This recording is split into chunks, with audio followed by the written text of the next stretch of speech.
discovered I really enjoyed it when I was teaching English. Trying to help someone learn how to speak the craziness of English. Will give you an appreciation for what it's like to just be totally confused and not even know how to say it.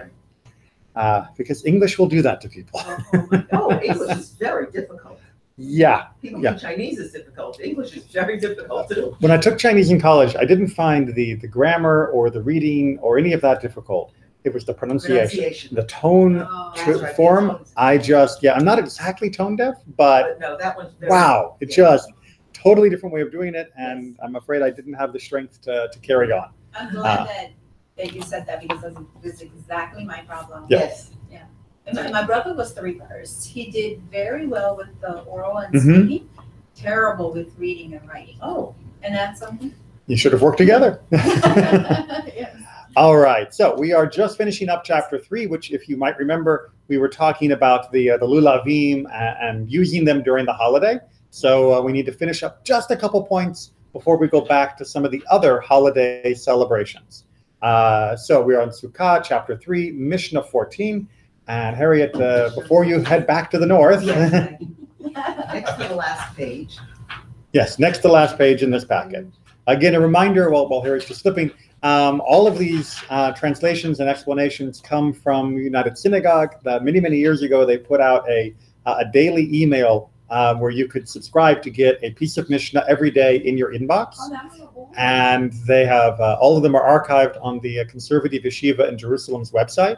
So you can go there and look up any part of Mishnah with great translation and great commentary. So highly recommend it.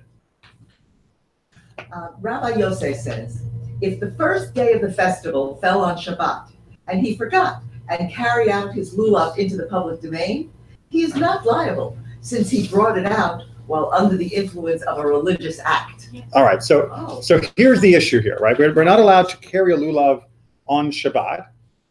And so the question then becomes, what happens if someone does an oops, right? If you do an oops and you carry out your briefcase on Shabbat, then there's no excuse, right? It's not that you were, permitted to carry a briefcase and somehow you forgot. It's you carried your briefcase. It was Shabbat, and you're wrong. And in classical times when we still had the temple, you would have to bring a sacrifice for your inadvertent sin and try to square yourself with the mistake that you had made.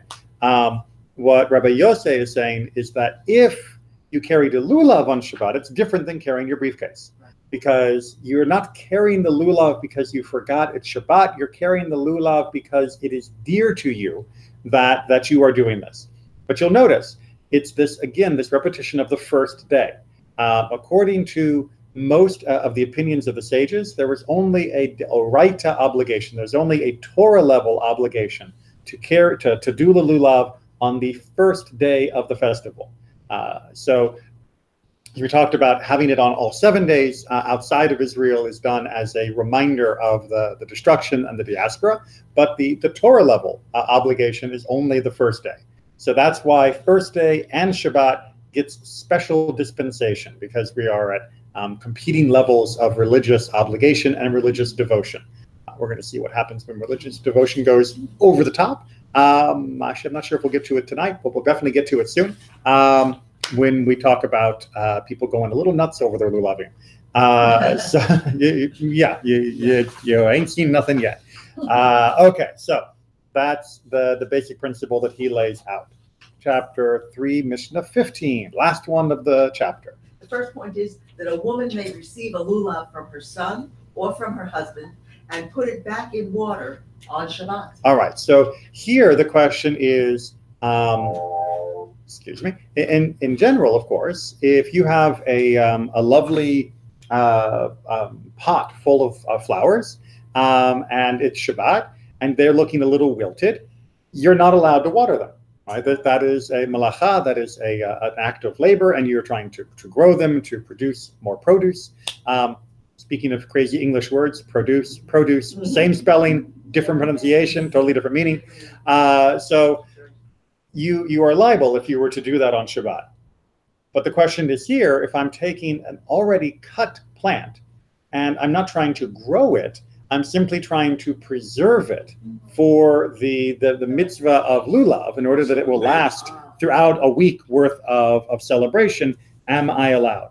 And the answer is that yes, she is allowed to go ahead and put it in, because it's not like watering, because they're not growing, they're not attached to the ground. It is something that's already been cut, and you're just keeping it fresh, if you will. Like nowadays, many people will put theirs in their fridge. Oh, yes. Does this say she may put it in the water because her son and her husband may not? Right. So this is not actually that saying that he can't.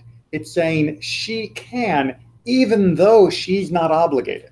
So there's a category in Jewish law for Shabbat observance called muktzah. Muktzah are objects that a person is not allowed to handle on Shabbat because they have no Shabbat appropriate use. So for example, a pencil, right? So it's Shabbos, and I'm on my house, and there's a pencil sitting on the counter, and I see the pencil, and I think to myself, that shouldn't be there, you know? Someone forgot to put it away. And so I pick up the pencil, and I put it back in the little pencil holder. That's muktzah, right? On Shabbat, you leave it where it is. Now, you are allowed to move it in unusual ways. You can blow it out of the way. If you needed space, you can sort of shove it out of the way and all of that. There are some exceptions when I'm not moving it because I want to move it. I'm moving it because something else, like my dinner, needs to come here. So if you leave a pencil on your bed, you're still allowed to sleep in your bed. You can just get the pencil out and not worry about it. But if you're moving the pencil just to move the pencil, not a good idea. So other things that, common like cameras are other things that you can't move on Shabbat. So the question here is, if there was just a stick on Shabbat, she would not be allowed to move it, because that would be considered muktzah, something that has no Shabbat purpose and therefore is off limits for handling on Shabbat. So since in the days of the Mishnah, women were not obligated to take up the lulav and to shake it, the question becomes, if it's not her mitzvah, is she allowed to handle it even still on Shabbat?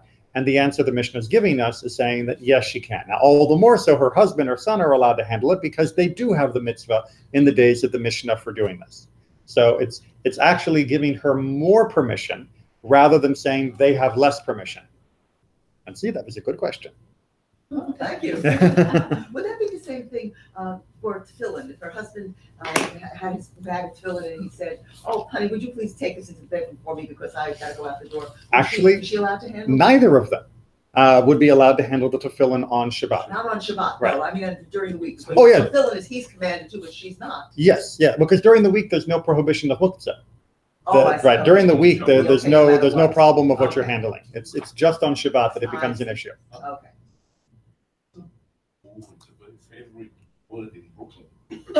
Is it? Yeah. Yeah. I mean, muktzah is one of the more complicated and expansive concepts in Shabbat Melacha, because it can include so much, but there are also so many exceptions. Like a famous example that's often used when sort of teaching Shabbat observance at the very beginning is a hammer, right? A hammer, you would think, is totally muktzah, right? I mean, what are you going to do? Go build a house? Are you trying to show the? Is it in the? Yes, it's the fifth line down under the explanation. Right, I thought that she. So at the end of the word. Oh, there it is. Right, muktzah. Yeah, forbidden to handle. Right. So a hammer is a very famous example, because I'm not going to be pounding in nails on Shabbat. I'm not going to be fixing the dent in my car on Shabbat with the hammer. So the hammer clearly is a muktzah object because it is used for labor that is prohibited on Shabbat, unless you need the hammer to crack a nut in order to eat. Now, all of a sudden, it becomes fine, right? It's an utensil instead of it's a utensil. Same thing, for example, scissors, right? Scissors can't cut hair on Shabbat. You can't cut paper on Shabbat, all that kind of stuff. You want to cut a piece of chicken? Go ahead. Right? You want to, slice the leg of the chicken off from the main body of the chicken to eat? Sure. Now you can use the scissors. Now they're not muktzah. Now they have a purpose that's okay on Shabbat. So like I said, it's a very complicated set, and it's one that creates a great deal of conversation and controversy. because it doesn't have super clear borders, and that means there's plenty to talk about. A lot of gray areas. A lot of gray area, exactly right. Which means you get a lot of people say yes, a lot of people say no, and then we get to argue. Okay. That's Yes, typical. exactly right. All right. Makes it interesting. Part two. Part two. Rabbi Judah says, on Shabbat, they may be, I mean, must be the lulav, they may be put it back in the water in which they were previously kept. On a festival day, water may be added, and on the intermediate days of the festival, the water may also be changed. All right. So Rabbi Yehuda is saying yes, but, right, which is a standard Mishnah thing, which is to say, yes, you can put it into water, but there is still a difference between Shabbat, Chag, and the Chol HaMoed, the regular days of the holiday, right? On Shabbat, just boop, you put it back in, and that's it. Into the water that was previously there. The water that was already there, Same exactly. On an actual Yom Tov, like the first and second day of Sukkot for us in the diaspora, excuse me, you can add a little bit of water. Not if it overlaps with Shabbat, but if it is if it doesn't overlap in that week with Shabbat. And then if it's a regular day, you can dump out the old water, put new water in, and you're okay. So there's 3 different levels of how you can fiddle with the water, depending upon which status the day has. Make sense? Yeah. Part 3. A minor who knows how to shake the lulav is obligated to take the lulav. Okay, so there's a big sort of extension of this debate or of this comment, because as we know, in general, the mitzvot become obligatory when someone reaches the age of mitzvot, right? Bar mitzvah, bat mitzvah for a girl. Bar mitzvah, it means generally 13, although there were more specific criteria in the ancient world. In the ancient world, it was the actual biological signs of puberty, which meant that it was a different moment for each person, each young person.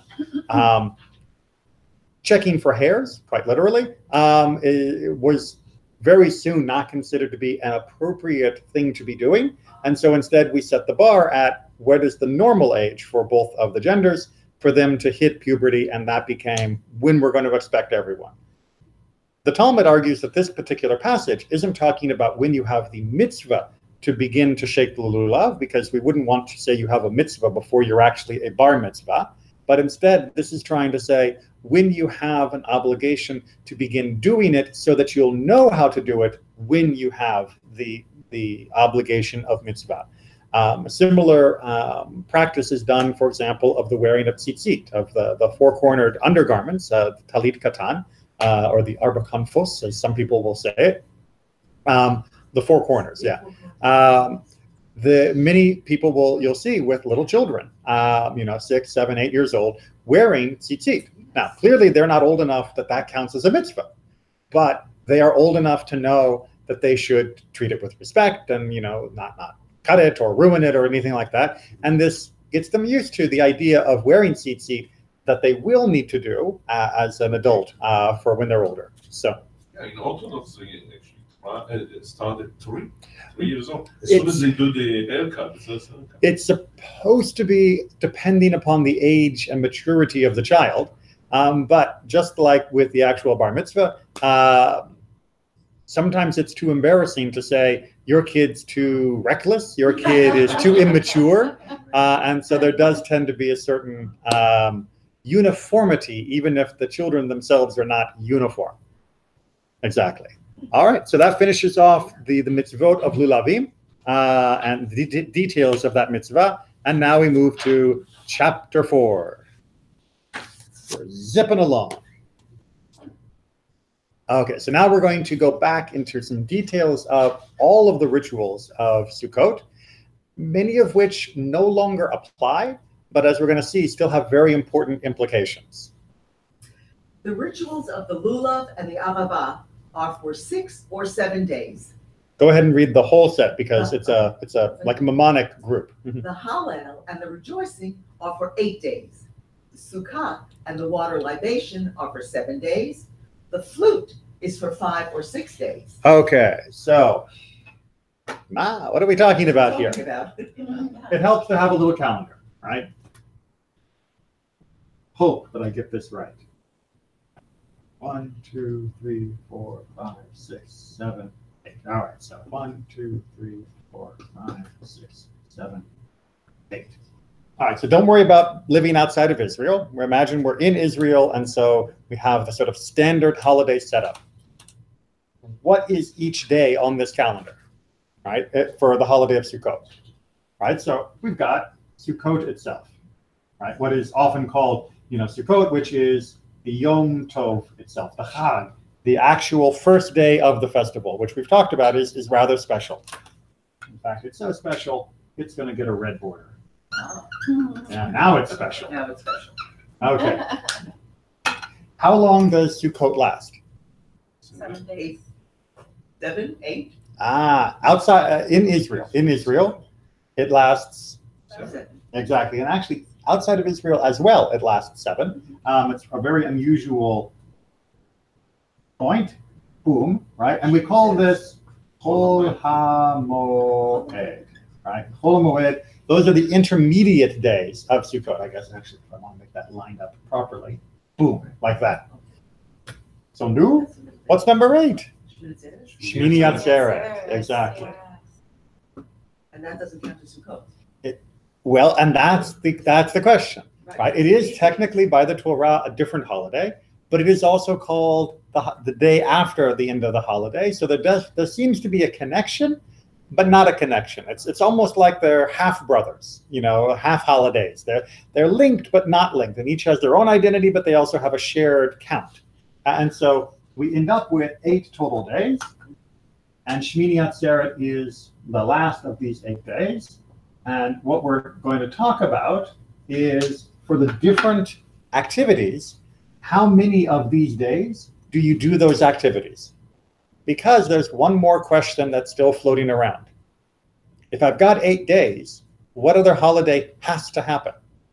Shabbat. Exactly right. Right. Any 8 days of the calendar has to have a Shabbat. You can't go 8 days without a Shabbat. And so what we're going to do is we're going to go ahead and imagine that there's a Shabbat here, because it'll make it a lot easier if we've got one on our calendar to talk about. Now, I have to say, and all due confession, I cannot swear that Shabbat would normally fall on that particular day, but for the purposes of our discussion, we're going to make that our Shabbat. And so now the question is, how many of these things happen on the first day and the Shabbat and the last day? And we got the general rule in this first Mishnah, and now we're going to break it down into the pieces. So we're not going to unpack all of this right now. We're going to unpack them piece by piece. Good? Okay. So let's move to Mishnah 2.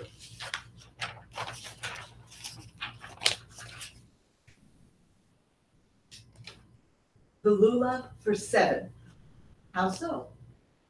If the first day of the festival fell on Shabbat, the lulav is taken for 7 days.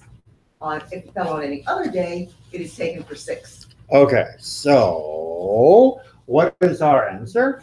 If this is our calendar, how many days am I using the lulav? No, if this is my calendar, how many days am I doing the lulav? Shabbat you can't. Shabbat I can't. That's what we just said. So 6 days, exactly. Which means I don't do it. I do it on the first day because it's a weekday. I do it on the second day. I do it on the third day. I don't do it on the fourth day in this calendar because it's Shabbat. I do it on the 5th. I do it on the 6th. I do it on the 7th. A total of 6 days because I don't wave my lulav on Shmini Atzeret. Make sense? Now, if Shabbat were here, if Shabbat and the first day overlap, then how many days would I do it? Biblically. Not now, not biblically, but in the ancient world, not nowadays. Still have to do it on Shabbat, it's the first day. You would have to do it on Shabbat, which means my total count would be 7. Right? So if I lived in the days of the Mishnah, I would do it here, here, here, here, here, here, and here, 7 days, if Shabbat was also the first day. Nowadays, however, and for most of the last 2,000 years, we have not taken the lulav on Shabbat, even if it's the first day. Why? Mainly because they're talking about it during the days when the temple still stood. And so there was a different level of obligation to participate. And now, because the obligation is diminished, the Shabbat obligation, which hasn't changed, trumps the lulav obligation. And so we don't want to carry on Shabbat. And even though we have, as we're going to see, a way that you could preload your lulav, that is to say, drop it off in advance, the risk of someone carrying it is still too great. So the custom has been for most of the last 2,000 years not to shake on Shabbat, even if it's in your own home and you're not taking it anywhere and there's no work. We just don't shake on Shabbat if it's the first day or if it's a weekday or if it's a regular Chol HaMoed day of Sukkah. Let's see if I can get my terminology straight. Good. All right. So very simple. Mishnah 3. And we'll come back to what the Arava means in a minute. The Arava, 7 days. And how is this? If the 7th day of the ritual of the Arava fell on Shabbat, it lasts 7 days. If it fell on any other day, it lasts only 6. All right. So this Arava ceremony is hinted at, is reminded to us in the modern world by what we call a Hoshana Rabbah, which takes place at the end of Sukkot. It's the last 7th day of Sukkot. So normally it's right here. And what it's saying here is that if this is a regular weekday, then I'm going to be doing it for 6 days, right? Because I will shake on all the other days except the Shabbat. But if this happens to be Shabbat on the last day of Sukkot, then I'm also going to do the Arava on Shabbat. Now, again, we're not talking about the modern Hoshana Rabbah, which we never do on Shabbat. But and it's a special ritual that is different than our Hoshana Rabbah, and we will discuss what that is in the later Mishnah. But that is the rule of how often we would do this. Make sense? Right. And if you've never had a chance to see Hoshana Rabbah, make sure you put it on your calendar for next year. Turn page. All right. Are we on Mishnah 4? Okay, good. The mitzvah of the lulav, how was it carried out? All right, now, wait a minute. We just did a whole chapter talking about this. Well, they're going to specifically talk about how it works when it's Shabbat. So all of this Mishnah is talking about how doing lulav on Shabbat works. Now, again, for us in the modern world, not applicable because we're never doing it on Shabbat. But in the ancient world, when you would all go to the temple, remember Sukkot being a pilgrimage festival, you want to make sure you can do it. And how are you going to do that on Shabbat? Because we don't want to carry on Shabbat, but we still want to be able to do the lulav. So, if the first day of the festival fell on Shabbat, they brought their lulavim to the Temple Mount. Now, this means on what we would call Friday afternoon. And the attendants would receive them and arrange them on top of the portico, and the elders laid theirs in the chamber. Right. So, yeah, you get little reserved seating for lulavim if you're an elder, but everyone else just gets laid out in that area. Right. And they would teach the people to say, whoever gets my lulav in his hand, let it be his as a gift. Okay. So, very interesting phrase. But it's going to talk about one of the difficulties and also one of the ways around the difficulty. So the difficulty is, and I don't mean to sound, speciesist, but most lulavim look like every other lulavim, right? They all look alike. Right? It's not a racist against lulavim, but they do. Right? They've got a willow, they've got a myrtle, they've got a palm, they've got a big lemon. Ooh, come on, really. So how are you going to be sure that when you pick up your lulav that you left there yesterday, you're getting your lulav? Well, you may not be sure. But there's a problem, as we discussed in an early Mishnah. You have to use yours. Exactly. I cannot do the mitzvah of lulavim with a stolen lulav. That's right. Right? I'm not allowed to do a mitzvah with a stolen item. And therefore, I have to take ownership of this lulav. So that's why they had it on the last Mishnah. Exactly right. Exactly right. So to get around this, when everyone's dropping off their lulavim, they're making them make this declaration, right? Whoever ends up with my lulav, it's a gift. Whoever ends up with my lulav, it's a gift. It's not stolen. If someone else happens to pick it up, it's their property now. It's no longer mine, and therefore they can do the mitzvah, and we don't have to worry about people using stolen lulavim. Jewish ingenuity.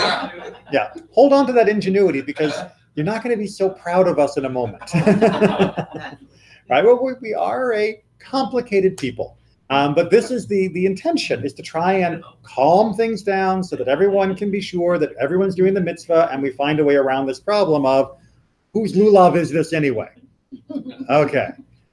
Part 3. The next day, they got up early and came to the Temple Mount, and the attendants threw down their lulavim before them. Right. All right, here you go. Here are the lulavim from yesterday, guys. And they snatched at them. And so they used to come to blows with one another. Oh, no. Okay. Remember I said we weren't going to be so proud of ourselves. So here's the problem, and there's a couple ways to interpret this, which is the attendants are saying, all right, we got all these lulavim that you dropped off yesterday. There you go, guys. And they're going, oh, that's my lulav. And another guy's grabbing it going, no, that's my lulav.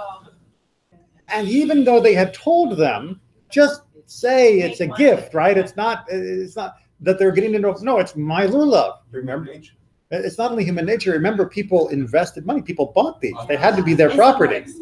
Some might be more expensive, some less. Yeah. That's right. Exactly. I mean, I've had, a number of incidents over the years where people have mislaid a talit, or someone has accidentally put their talit away for them, thinking it was a congregational talit, not a personal talit.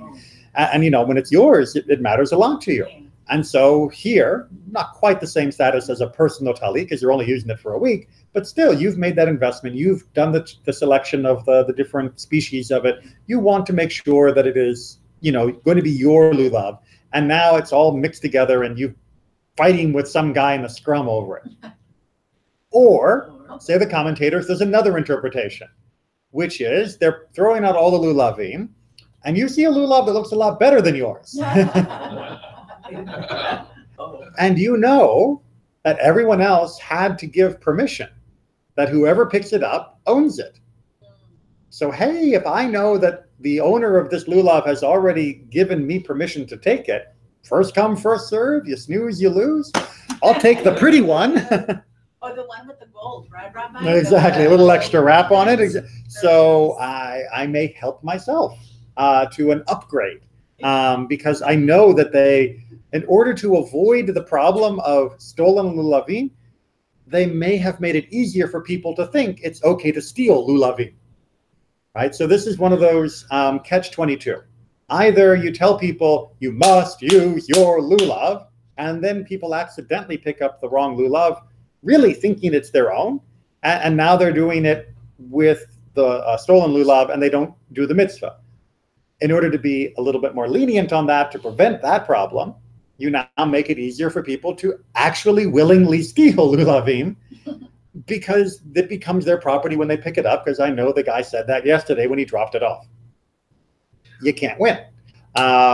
So they come up with another solution. When the court saw that they reached a state of danger, they instituted that each man should take his lulav to his own home. Not to, in. Meaning rather than bringing your lulav to the temple, you would shake the lulav at home.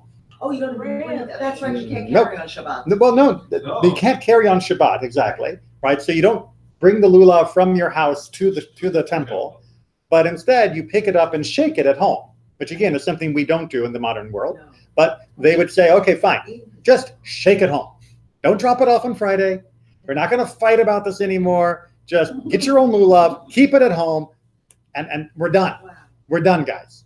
And it's sad. We're going to get another example of sadness too, but because this is supposed to be a time of rejoicing, this is supposed to be a time of celebration, as we're going to see time and time again. It's called Zman Simchatenu, the time of our gladness, and yet it's turning into a fight because people are so eager, either because they really believe it's theirs or because they really believe they can upgrade, that they're getting into enough fights that the Beit Din is saying, look, this is a problem.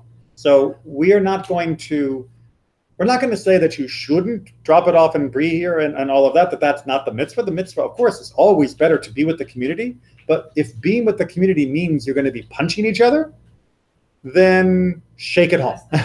Just shake it home. And that's a major... That's a good compromise. It is a good compromise. And the fact that you recognize it as being a good compromise shows what a good Jewish sensibility you've got. Right? Because there are many other...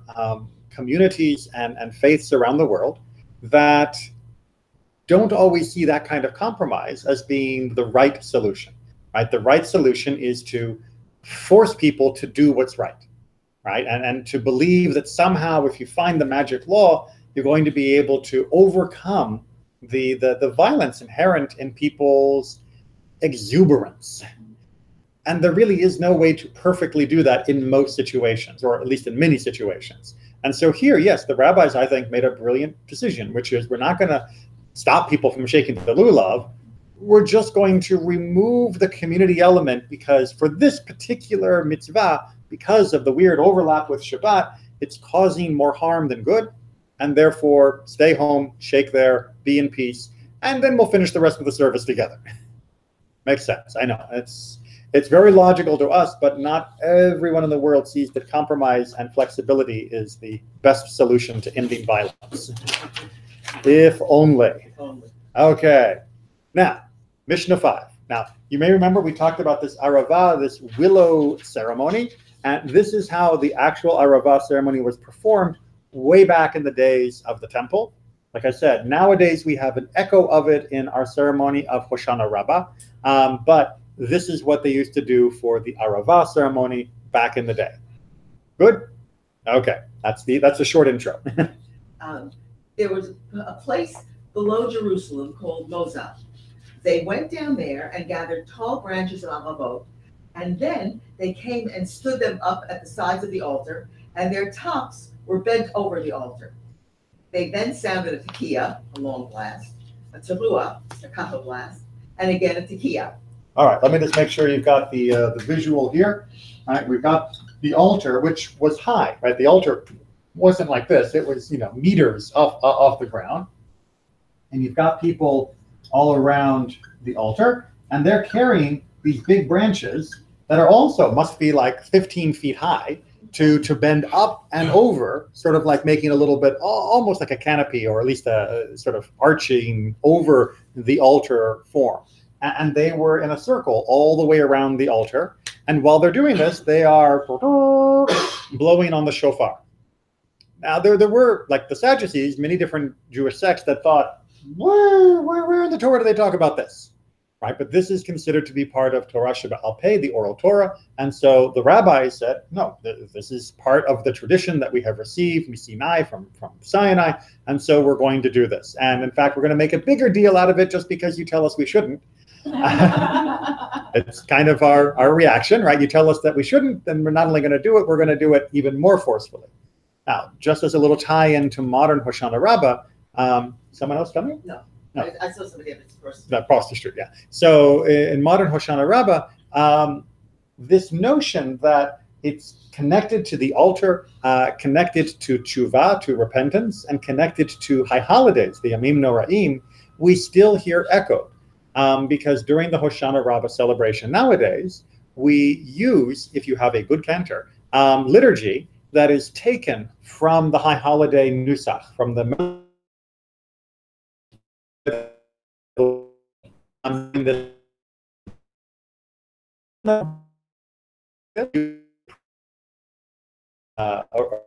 table, the Torah reading table with even though we do have, we also added those to try and by the way, a lap of each day, a Hoshana, of the holiday as well. So there are ways that this has been carried into the modern world the last 2 years.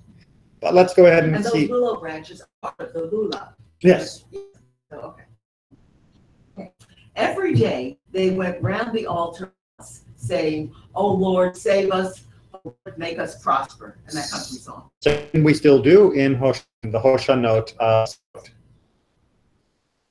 Rabbi Judas, Ani v'ho, save us. Right. On that day, meaning the last day, the 7th day, went round the altar 7 times, which we still do on Hoshana Rabbah. When they departed, what did they say? "O altar, beauty is to you. O altar, beauty is to you."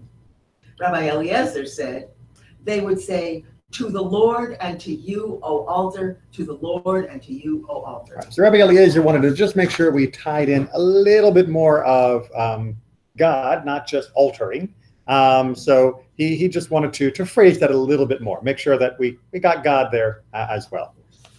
Make sense? Yes. All right. Now, officially, Hoshana Rabbah in the modern conception, and by modern I mean most of the last 2,000 years, ties itself to the theme of the Yamim Noraim, of the idea of repentance.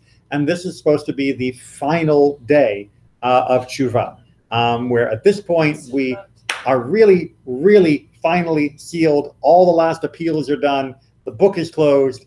We're done with that part of the year. And then we get back to work. Well, first we celebrate with Shmini Atzeret, but then the rest, we're back to work. Good? All right, Mishnah 6.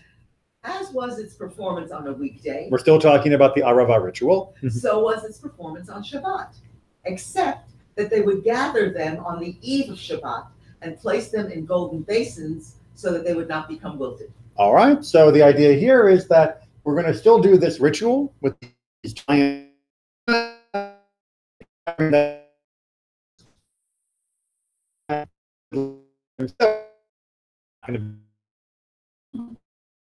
makes sense, very practical. Just upgrade. Gold was always considered. Rabbi Yochanan ben Beroka, they would bring palm branches, would beat them out at the sides of the altar. That day was called Day of the Beating of the Palm Branches. Right. So, studying, according to many commentators, the idea that the seventh day they would also beat palm branches. Our tradition has been and still remains to only the Arava, to beat the willows. And you'll still see that of people on Hoshana Rabbah beating apart the willows on that last day. We're beating it on just by shaking it? Or? So many people will do it on the floor. People will do it actually on the bima area in order to sort of duplicate the hitting on the altar. But it's that final moment of contrition. All right, Mishnah 7. I love this part. Immediately after beating the willows or palm branches, the children undo their lulavs and eat their etrogim.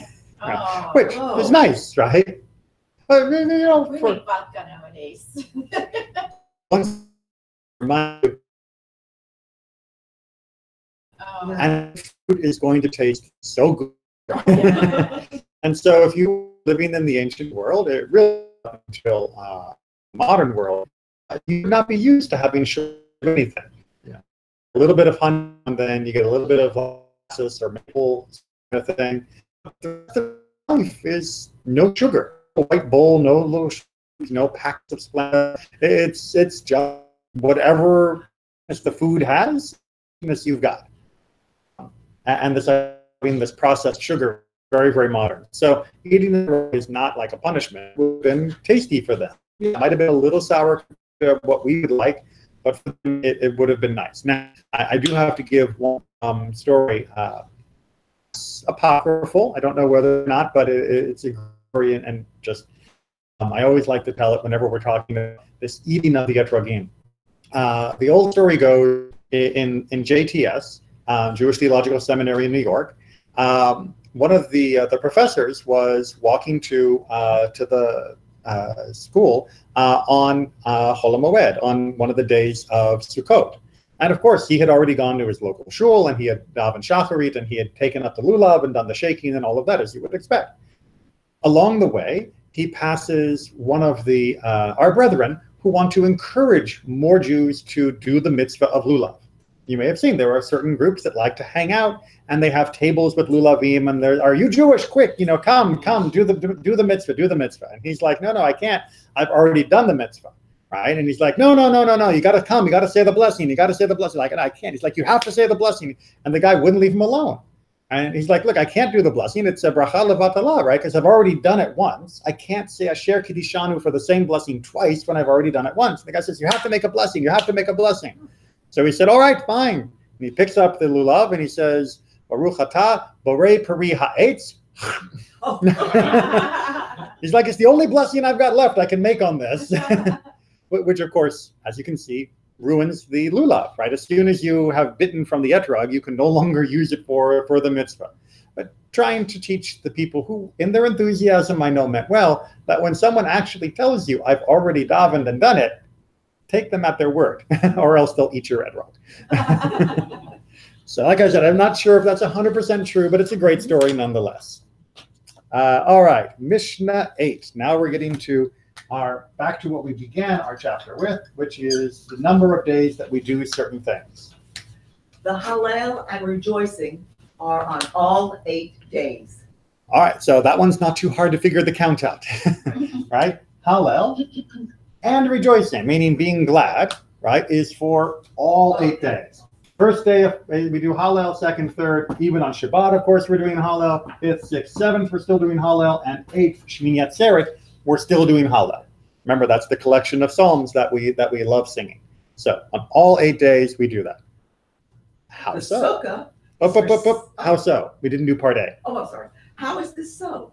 This teaches us that one is obligated for the Hallel, for rejoicing, and for honoring the festival on the last day, just as he is on all the other days of the festival. Right? So with Sukkot, unlike Pesach, you may remember, we say the full Hallel the entire length of time, and that includes Shmini Atzeret as well. There's no diminishment of joy and rejoicing throughout any point of the holiday.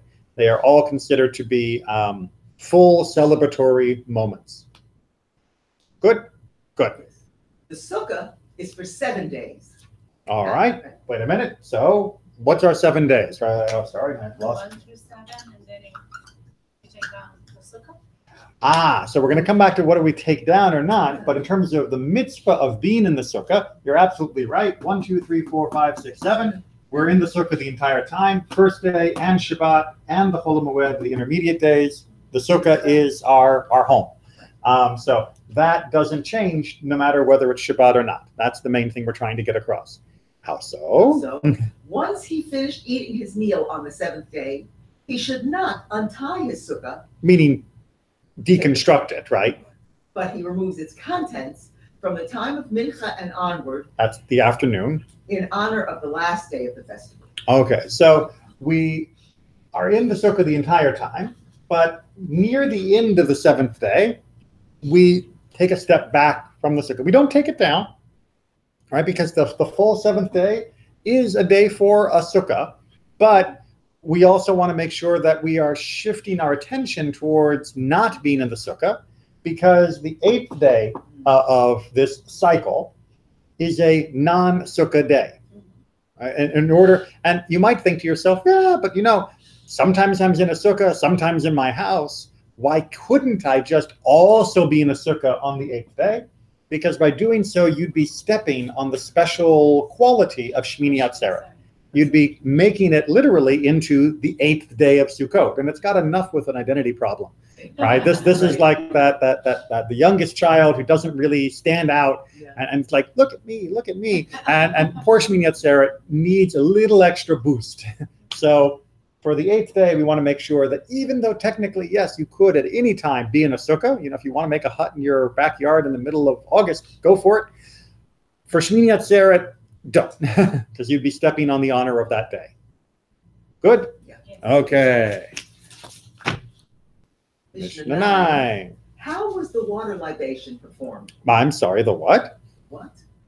So first of all, libation, one of my favorite ridiculous English words, right? So libation in English means a sacrifice with a liquid. So you can have a water libation, a wine libation, an oil libation. It just means doing a sacrifice with something that is liquid rather than something that is solid. Because apparently in English, that's just a thing that you want to make a separate word for.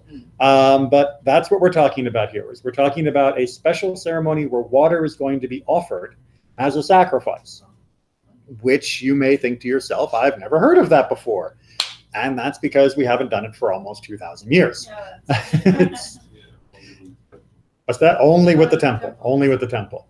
And again, this is the kind of thing that not everybody agreed was an actual mitzvah that was meant to be done. The Sadducees, again, killjoys, they said that this wasn't something that we should be doing. So that meant we had to do it all the prouder.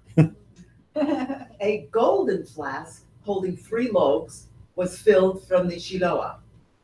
Right, that's the log is the amount. The shiloh is the water. I'm trying to think. It's the pools that would come in. The water would gather there. It was the main water source for the city of Jerusalem. It was a golden flask. Yep. When they arrived at the water gate, they sounded a tekiah, a long blast, a teruah, a staccato note, and again a tekiah. All right. So again, we're doing this, guys. You're not going to stop us. The priest then went up the ascent of the altar and turned to his left, where there were 2 silver bowls. Rabbi Judah says they were plastic, but they looked silver. Plaster, not plastic. Oh, plaster. Of course, not plastic. Tupperware. Yeah, you frame fill things in. That's plastic. But they looked silver because their surfaces were darkened from the wine. Right, from all of the different wine libations. The whole inside of the bowl looked like it was shiny and silvery because the wine had practically coated it. They had each a hole like a slender snout, one being wide and the other narrow, so that both emptied at the same time. Okay. The one on the west was for water, and the one on the east for wine. If he poured the flask of water into the bowl for wine, or that of wine into that for water, he has fulfilled his obligation. Right, so it was still okay, but of course you were supposed to pour it into the appropriate vessel for the appropriate liquid. Rabbi Judah says, with one log, he performed the ceremony of the water libation all 8 days. Right, that's his opinion of what was the measure of water that was used. To the priest who performed the libation, they used to say, raise your hand. For one time, a certain man poured out the water over his feet, and all the people pelted him with their etroges. Oh, what do you mean by pelted? What is that? Throw them at him. Oh, throw. If you can't be fighting over them, then throw it at him. You know, like in the old movies where they would throw tomatoes or vegetables at people they didn't like? That's what it means. That's on Latina that it happens. It makes me think about in Spain. Yep. Mm-hmm. So what's going on here? So imagine you've got a Sadducee who's a Kohen, and it's his turn to do this ceremony, but he doesn't believe in it. He doesn't believe this is supposed to be doing. And so he has the golden flask, and he comes up to do the filling so that the water will go on for the altar, and he pours it out on his feet. So wrong. Rather than pouring it into the container, right? So he's deliberately, oops, oh no, I poured it on the floor even. Oh yes, because this was such a special thing, right? He is deliberately flaunting what was supposed to be done, or flouting, excuse me, what he was supposed to be done. And so from then on, right, they would tell them, get your hands up. I want to see you lift it high when you pour it in so we can make sure you're doing it right, right? Don't just empty it on the ground. And that was their way of making sure that it wasn't accidentally not done properly. Because when the guy did it, all the people knew, and they just, threw their etrogim. And I can imagine that probably hurt an awful lot. Because being pelted by hundreds of etrogim cannot be a fun occasion. And this was done on the 7th day? But this was just the one time. Well, it was done all days. They would do this during the holiday, exactly. And of course, you can feel that this is all connected to our prayers for geshem, for rain. Because this is when we begin our prayers for rain, begin at the end of the holiday of Sukkot. And during the holiday, we're sort of building up towards it. Yeah. Okay. Yeah, there's additional commentary, a story brought in Josephus where another guy gets pelted by etrogim. Read it. It's a lot of fun. I'm surprised anybody would go in front of the Jewish people if they had etrogim in their hand. It's like, oh, I'm not going in front of them. They're armed. and they've got a temper, man. I mean, you do it wrong, and poof. All right, so let's get onward with the water libation. We're on Mishnah 10. As it was performed on weekdays, so it was performed on Shabbat, save that on the eve of Shabbat, he would fill a non-sanctified golden barrel from the Shiloah and place it in the chamber. Right, so they'd get the water ready in advance, and then they would draw from that in order to do the ceremony on Shabbat, rather than leaving the temple precincts to go down to get the water and then bringing it back, which of course would violate the rules of carrying. But this non-sanctified golden barrel was not the golden bowl that he was going to put it into. Exactly, exactly. If it was poured away or uncovered, he would refill it from the laver, for the wine. Great English word. Yeah, great English word. I know, pronounce anyway. for wine or water which has become uncovered is invalid for the altar. Okay, so this means that there was an extra basin that was always out in the temple precincts that was used for the washing of hands for the Kohanim, and they could use this as sort of a backup water supply for this. Because the issue was, according to the ancient thought, that if it was uncovered water, you weren't sure what might have crawled into it, fallen into it, died in it. Snakes might have dropped their venom in it, or all sorts of other weird stuff, because they lived in a creepy, crawly world. And we got a little bit of that here in Florida. And therefore, uncovered water was not, you were not confident what you were drinking with that uncovered water. And so that's why they had to make sure they would get good water and make sure that it was still good by the time of the ceremony. Okay, now if I'm not mistaken, that finishes off chapter 4, and that means we will leave chapter 5 for next week, because we finished right at about 8 o'clock, and that's a nice place to break. Good? Good. Good. Very productive evening.